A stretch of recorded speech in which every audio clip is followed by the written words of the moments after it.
Once, maybe long ago, maybe last week, as you sat and stewed in traffic on some petrified stretch of freeway, you looked up at an overpass and saw a homemade sign that read, "That's the pseudonym of the Southern California man who also calls himself the Freeway Blogger." It's also a tweak on the name of the heroically doomed mental institution patient Randall Patrick McMurphy, and one flew over the cuckoo's nest. Since the year 2000, with considerable time off during the Obama administration, Randall has managed to affix hundreds of his messages above freeways throughout California and beyond. He knows that you might not like what he has to say, or where he says it, but as far as he's concerned, he's a road warrior for the First Amendment. Click here for the archive of Pat Morrison Asks podcasts.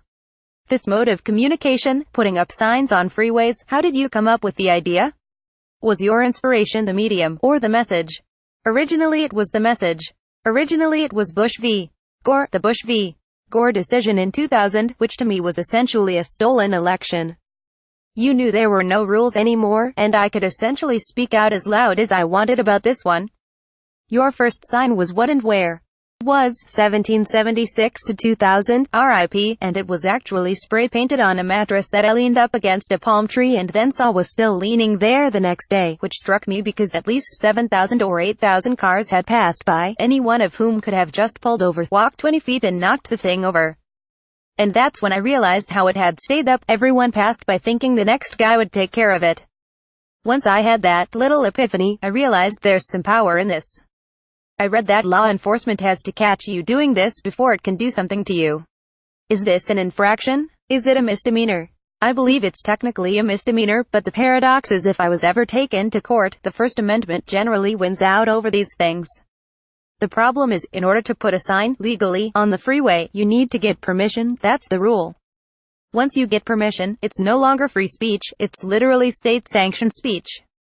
So I operate kind of within that paradox. The process goes like this: I am a person walking with a piece of folded cardboard. I kneel for a moment, and for about 3 or 4 seconds, I'm a person putting up a sign. Is that all it takes? Really? You put the cardboard against the fence, you strap a bungee cord or two behind it, maybe a bit of duct tape on one of the corners, and then you walk away. So that's why I'm able to do it as prolifically as I have. You know, I've been caught by police red-handed maybe 12 times. And each time it went like this. Did you put that sign there? Yes, I did. You mind taking it down? No sir, I don't. And that's the end of it. I even get to keep the sign. And they know perfectly well I'm going to put it up down the street. Do you have a schedule, or do you just wait until an idea and a phrase strike you? After Bush v. Gore, I put up about 6 or 7 signs. But then came the Iraq War. And once the, what would you call them? The excuses for that war started to fall apart, is when I realized I've got to start talking again. And the phrase, "Nobody died when Clinton lied," came to me after reading Joe Wilson's letter about the yellow cake uranium. Former Ambassador Joseph C. Wilson Ivy's New York Times op-ed cast doubt on the Bush administration's claim that Iraq had bought yellow cake uranium for weapons purposes, because for about 2 years, we all heard about how Clinton lied, and he lied about a very insignificant thing. I want to see how many people I can reach with the least amount of energy expended on my side. There's a certain amount of zen to it. Patrick Randall, well, this is a war, and apparently Bush lied about that. I wrote a letter to the editor of the Los Angeles Times, the way one would, and it just said, "Editor, nobody died when Clinton lied." And when they didn't publish it, I said, "Okay, I know how to do this.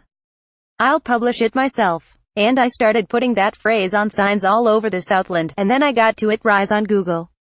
I got to it go from 17 hits to 100 to 1,000 to 17,000, and then it came out on bumper stickers and t-shirts. And I thought, my God, I did it. I inserted a meme into society directly through the freeways. Your range is California and the western United States. I stick to big cities. That's just where it works. When you're out in more rural areas, people are not as trapped in their cars. In cities, you've got an absolutely captive audience.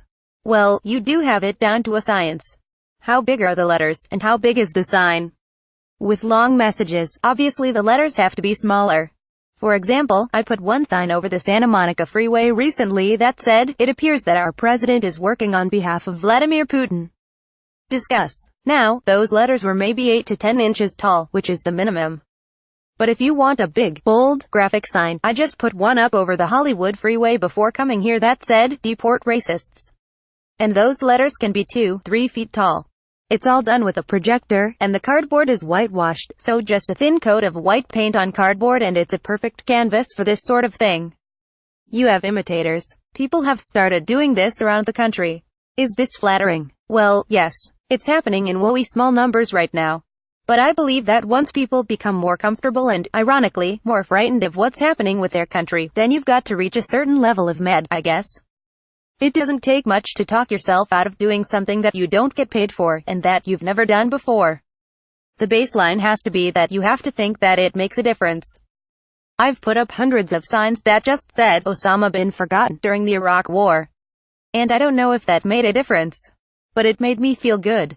It made me feel like I was doing something for my country. I am promoting this kind of free speech. I don't think there's anything quite like it. I can literally reach 500,000 people for a nickel. And that's a fairly powerful medium. What about the driver who agrees with your message but is ticked off at the distraction? Because he slows down for a fraction of a second, the woman behind him slows down for a fraction of a second, and driver distraction would be the one charge that could be leveled against what I do. But so long as you're going to have jumbotron screens next to the 405 that are flashing and changing their message every 10 seconds, so long as you're going to have billboards, I'm going to stick with what I'm doing until you take those things down. And what I do is practically sanctified by the First Amendment. The people who gave us the First Amendment that did for a reason, and it was precisely so people like me could do what I'm doing. Are you itching to go to court over this? It's like you are maybe spoiling for a First Amendment fight that you think you could win.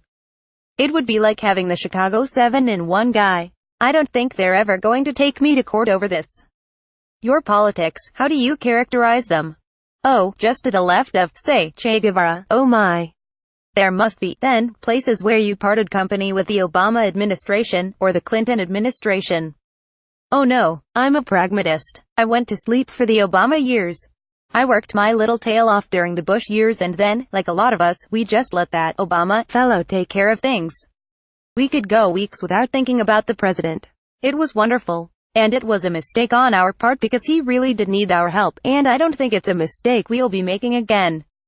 At least I hope not. Is President Trump almost too rich a target? Certainly you've got to get the signs up quick because he's going to do something else tomorrow, you know. I still have some Save DACA signs in my trunk that I didn't get up in time because DACA, Deferred Action for Childhood Arrivals, got saved temporarily. Is this a solo undertaking? I have literally thousands of volunteers. However, when you volunteer for something on the internet, that's just clicking a button, you know. In terms of actually picking up a paintbrush, maybe I've got a dozen on the West Coast. A guy in Indianapolis just started in. There's someone in Atlanta. Frankly, all I'd need is about 25 guys working every day and I could change the political landscape of the country. If you want people in Chicago to think of Darfur, I can make that happen in an afternoon. I just drive to Chicago, paint Darfur 10 times, put them on 10 different freeways, and by the end of the day you'll have 1 million people that you didn't have before thinking about Darfur. One sign I saw was, "We're all wearing the blue dress now," meaning, that was another experiment where, if the sign is cryptic enough, the person isn't going to get it until they're at least a mile or two from where they saw it. And in that case, that was a polite way of saying that what Clinton did to the intern, Bush was doing to the country, if that makes any sense, if that's very delicately put. The crown jewel of posting this kind of message has to be the Hollywood sign, which has had Hollyweed put there, and Hollyweird, and Rafi Saad, which nobody understands to this day. Caltech put up something years ago too. Do you have aspirations to the Hollywood sign? Because I'm just going for numbers. I want to see how many people I can reach with the least amount of energy expended on my side. There's a certain amount of zen to it, where you want to get the greatest effect to the least amount of energy spent. And the Hollywood sign, that's just, I'll leave that to other people.